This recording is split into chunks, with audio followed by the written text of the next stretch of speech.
Raven. Thank you for accepting this commission. By the way, this is my first time ever playing this game. For the past 20 years, it has been controlled by two people, President Omar al-Bakr and his wife, Bibi Rashida. Their regime is both cruel and brutal, but we saw no reason to interfere. Till now. We have actionable intel Kuamar is planning an offensive against a neighboring state. A war here is unacceptable. It will disrupt the whole region, inflating global oil prices. The conflict was triggered by the assassination of President al-Bakr. His wife has taken power, but her grip is weak. Some within her government resent both her gender and Western education. However, she's supported by a close network of warlords. They provide troops and weaponry to Rashida, reinforcing her control and preventing open revolt. The regime is financed by the hacker and crypto-anarchist, Lars Hellstrom. Wanted by multiple agencies, he threatens governments, rigs elections, and holds corporations to ransom. Together, they are the masterminds behind this offensive. We need you to shut them all down. We also have a friendly in country, Taj Tahir, a journalist and the son of one of Rashida's few political opponents. He disappeared after being arrested on espionage charges. Find him.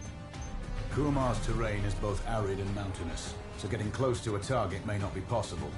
We know you're a long-shot specialist, so this shouldn't be a problem. Your new gear should help, especially the prototype visor. It has an enhanced battlefield display and a direct comms link to me. Rashida and her allies cannot be allowed to ignite the region. Her war must be stopped. I'll be in touch.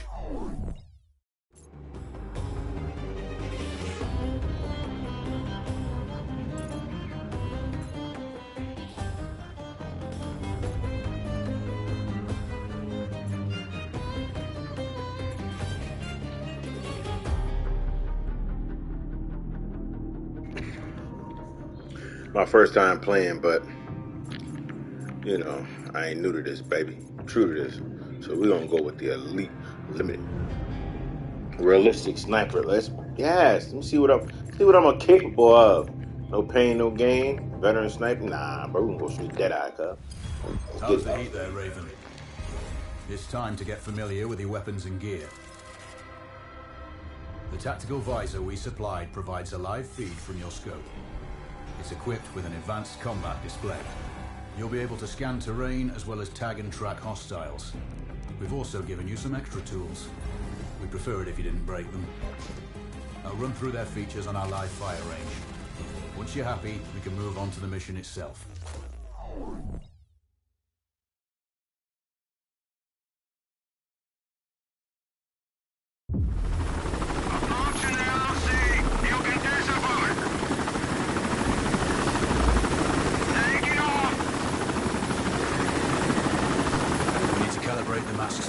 To your biometrics. There's a training rifle ahead by the OP. Pick it up and let's begin. Roger that, Control.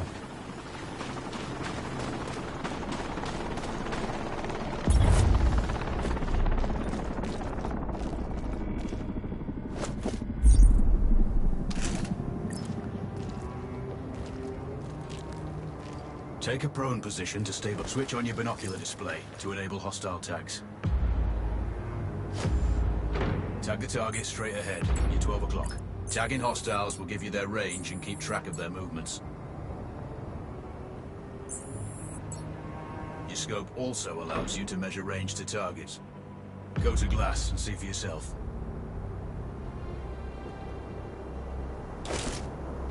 The upper left quadrant in your scope is a rangefinder. The target's height on that scale indicates their distance from you. It'll change according to your zoom ratio.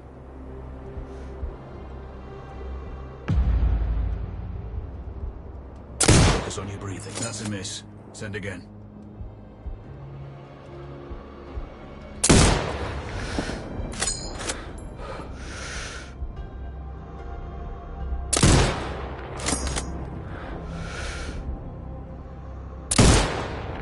Hit.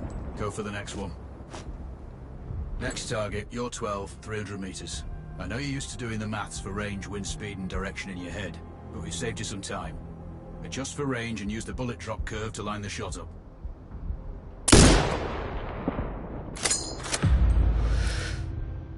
distance and wind direction. Wounds to center mass are not always lethal. A headshot is your best option. Good. Raven, find your next target. Adjusting your scope to target's range will improve accuracy. I've marked the distance for you. Set your scope elevation to 400. By calibrating your scope properly, you won't have to manually adjust your aim up or down to compensate for the distance and bullet drop.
Good.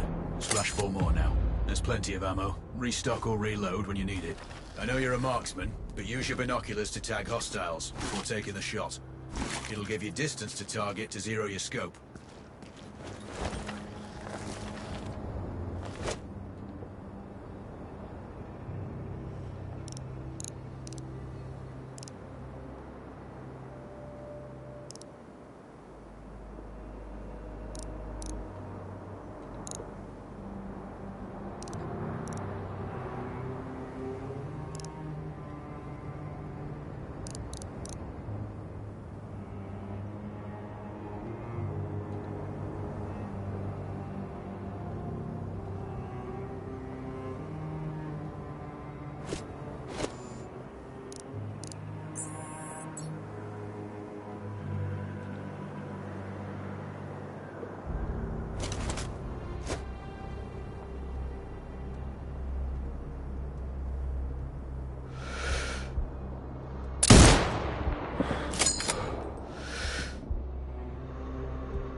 Excellent. First target down.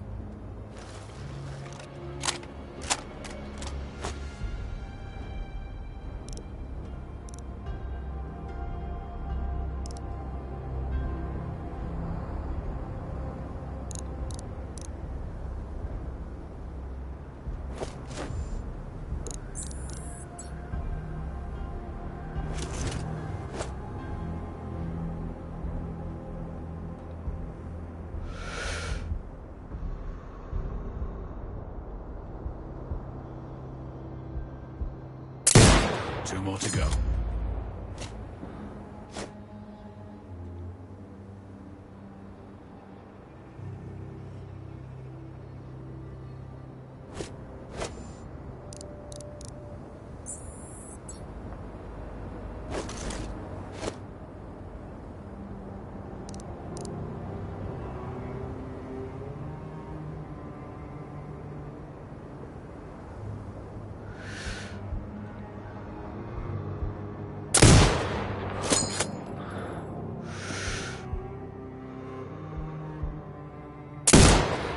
Not bad.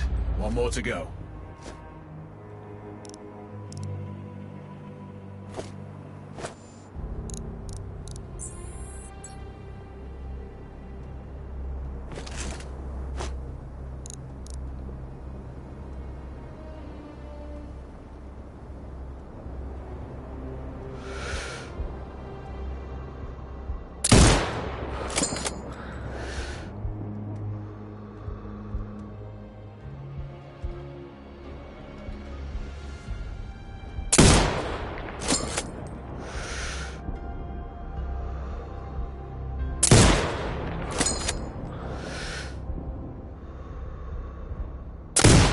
Your scope is zeroed now.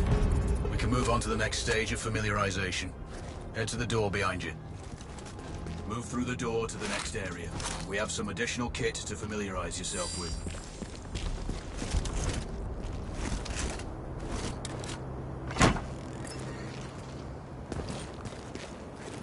First up, Falcon drone. Pick it up. Select it from your inventory. Now launch it.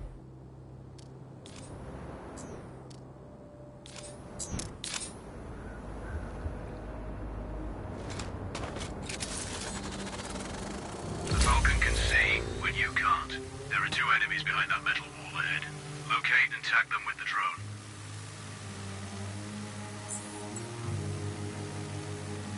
It has a limited battery life, but will recharge when holstered. Call it back. The drone can hack CCTV boxes. We're looking into possible upgrades later. There's a CCTV access point in the building below. Send the drone in and hack it.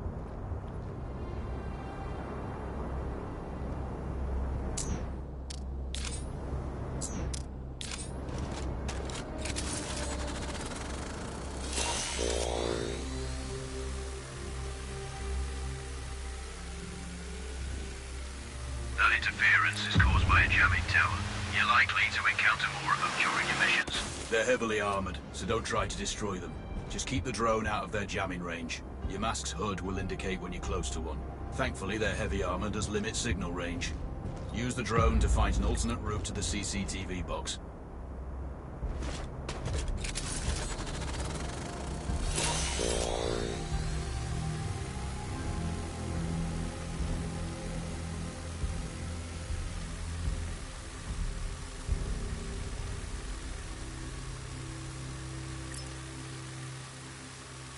Hacking one access point gives you control of all the cameras connected to it. It also prevents them detecting your presence afterwards.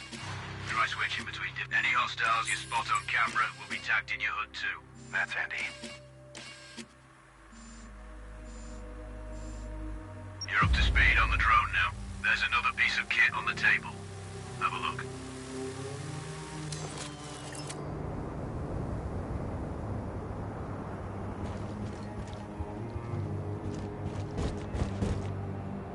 These auto turrets sync with your HUD. You still need to mark hostiles for the turret manually, but it can then fire at your command.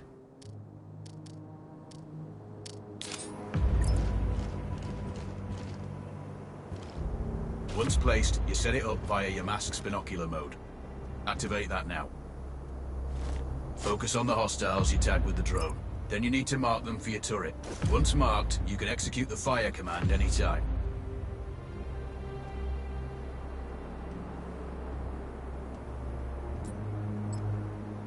Exit binocular mode and command the turret to fire. You're done with gear familiarization. One thing I should mention, you can use the turret's inbuilt camera for overwatch, or use it to execute simultaneous shots if need be. Also, the turrets are under constant development. We may be able to upgrade them later. That's all the new gear covered. We have a spot set up to test special ammo too. Or you can head straight out. There's a truck waiting in the back.